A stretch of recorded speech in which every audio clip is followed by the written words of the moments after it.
Sauti ya Jukta Mkiz ya siku 16 dhidi ya kupinga vita udhalilishaji duniani GBV, sasa mpaka Disemba 10.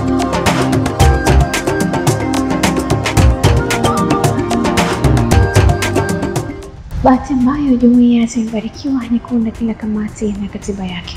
Toka hapo nenda Jukta Mkiz utakutana na Ukhti Sada, yupo kuifanya jumuiya kuwa ya kipekee. Karibu kwenye sauti ya Jukta Mkiz inayopinga udhalilishaji duniani, na hii hutokea kila ifikapo Novemba ya tarehe 25, Disemba tarehe 10, na maanisha ni siku 16. Karibu kusikiliza sauti ya Jukta Mkiz. Je, kama Waislamu au kama jamii tumesimama kwa kiasi gani kupinga vitendo hivi vya udhalilishaji?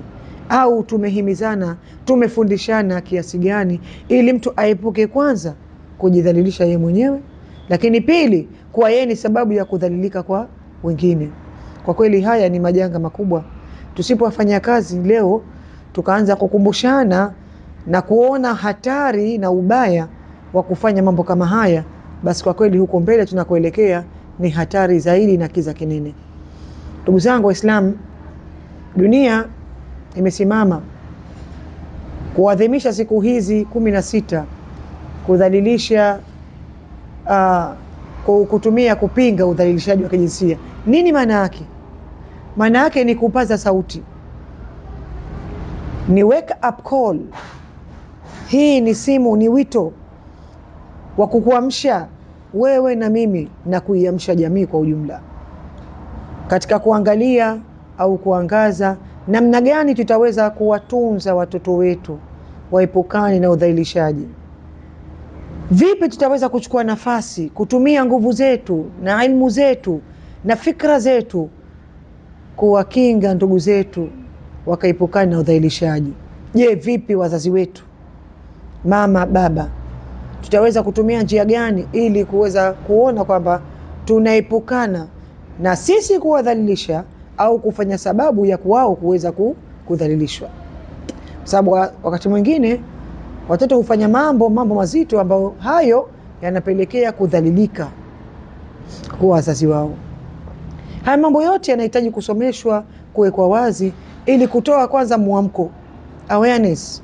Vipi watu wataweza kujiweka mbali na vitu ambavyo vitapelekea mtu kushuka kwa thamani yao? Sababu nini udhalilishaji? Udhalilishaji ni hatua ambayo inampelekea mtu kuondoka kwa heshima yake na hadhi yake. Kwa hivyo haya utakuta ni mambo mengi yanayosababisha kufikia hali kama hii. Majanga makubwa haya yanayotokea kila siku si kitu cha kunyamaziwa tu. Watu ikawa labda wameangalia media wakaona ikawa ndio basi, lakini watu tunahitajika kupaza sauti zetu ili kuona kwamba jambo hili limetugusa na jambo hili halipendezi katika jamii, bali hata Mwenyezi Mungu yeye mwenyewe haliridhii. Je, sisi ambao Mwenyezi Mungu ametuambia kupitia ulimi wa Mtume sallallahu alaihi wasallam, kullukum ra'in wa kullukum mas'ulun 'an ra'iyati, nyote nyinyi wanadamu ni wachunga na kila mmoja ataulizwa kwa sehemu ya vichunga vyake. Kwa hivyo sisi sote ni wachunga. Je, tutakwenda kuuliza katika majanga kama haya ambayo yalikuwa kitokea katika dunia, sisi kama sisi tumechukua hatua gani kuweza kuyatatua majanga hayo? Kwa hivyo tuwe pamoja siku hadi siku ili kuona namna gani tunaweza kujuzana baadhi ya mambo na tukaona namna gani ya kuchukua hatua za msingi ili kuweza kufanikiwa katika kupaza sauti zetu, lakini kufanikiwa katika kuweza kuondosha moja kwa moja swala la udhalilishaji nchini, lakini vile vile duniani. Hatuwezi kuondosha majanga haya labda kwa kusema tu, lakini kusema kutaleta mwamko. Baada ya kusema, vitendo vifuate. Hii vitendo ndio vitaweza kusababisha kuondoka kwa janga hili kubwa sana ambalo kwa kweli linaumiza matumbo na linaleta majanga makubwa katika jamii yetu. Na kuinua sauti huku na kushajiisha watu katika kuacha mambo ya udhalilishaji hayawezi kuondoka tu, lakini kitu cha kwanza ni uelewa. Ina maana elimu ni wajibu kutoka kila wakati na saa ili mtu kuweza kufahamu. Lakini baada ya elimu, hatua za utendaji zifuate. Miongoni mwa hatua hizo, kwanza ni kujenga imani zetu. Imani ziwe thabiti, ziwe ni qawi, zenye nguvu katika mioyo yetu, kiasi ambacho mtu yeye mwenyewe aogope kuingia katika majanga haya ya udhalilishaji. Kwa sababu dunia ambayo leo inasubiria mambo ya kuchupa mipaka, yanayochupa mipaka leo, kesho mambo haya yatakwenda kuwa masuulu kwetu, au yatakuja kuzusha majanga makubwa sana endapo sisi tutayanyamazia na tutakuwa hatuchukui hatua za msingi ili kuona namna gani tunaweza kuwakinga watoto wetu, ndugu zetu, jamaa zetu, lakini jamii kwa ujumla katika janga zima hili la activism. Lazima kuwa na heshima, mdogo kumheshimu mkubwa, lakini aliyekuwa na nafasi maalum kuheshimiwa, walimu kuheshimiwa, marafiki, viongozi wa serikali na wa dini, viongozi katika familia zetu, viongozi katika jamii zetu, wote hawa wanastahili kupewa heshima zao na kufanya vitu vizuri ambavyo Allah subhanahu wa ta'ala yeye mwenyewe ndiyo anaviridhia, na kuacha yote ambayo Mwenyezi Mungu haridhi. Ni wajibu kujiuliza nafsi yako kila unapokaa wewe mwenyewe, ni ulimwengu gani, ni aina gani ya ulimwengu ambao sisi tunataka kuishi, lakini na vizazi vyetu tunataka waishi? Ni ulimwengu aina gani?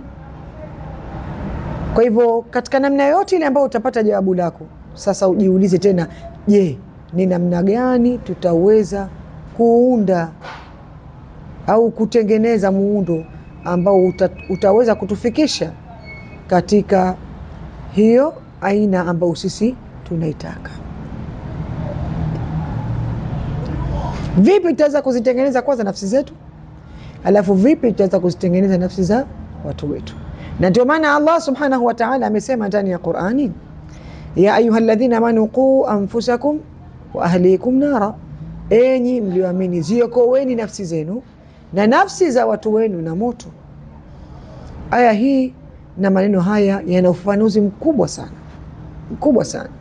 Hayaendi tu moja kwa moja kama kwamba ziokoeni nafsi zenu, lakini hapo hapo unapata tafsiri nyingine kwamba ili tutengeneze dunia iwe njema, lazima sisi tuishi katika hali nzuri, lakini na vile vizazi vyetu, ima vilivyokuja sisi wenyewe tu hai au vitakavyokuja baada yetu, basi navyo vije kuishi katika maisha ambayo Allah subhanahu wa ta'ala anaridhia, lakini katika maisha ambayo ni mazuri. Wao watakuwa wameridhika na maisha hayo na Allah atakuwa amewaridhia kwa maisha hayo. Ndugu zangu Waislamu, tuwe pamoja, au jamii kwa ujumla, kwa sababu mambo haya ni ya kijamii, sote yanatuhusu, Waislamu na wasiokuwa Waislamu. Twende pamoja, mkono kwa mkono, mguu kwa mguu, ili kuona namna gani tunaweza kujuzana na kuweza kutatua swala zima ambalo limekabili katika jamii yetu au katika jamii zetu, swala la udhalilishaji. Tuhakikishe kila mmoja anachukua nafasi yake ili kuweza kuliondosha, na hilo inawezekana.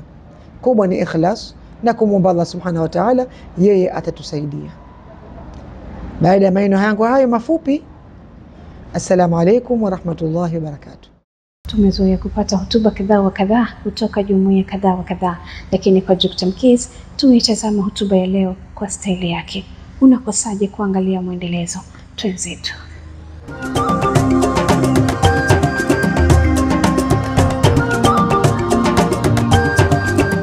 Na hii ni sauti ya Dr. Mkiz ya siku 16 dhidi ya kupinga vita dhalilishaji duniani, GBV, sasa mpaka Disemba 10.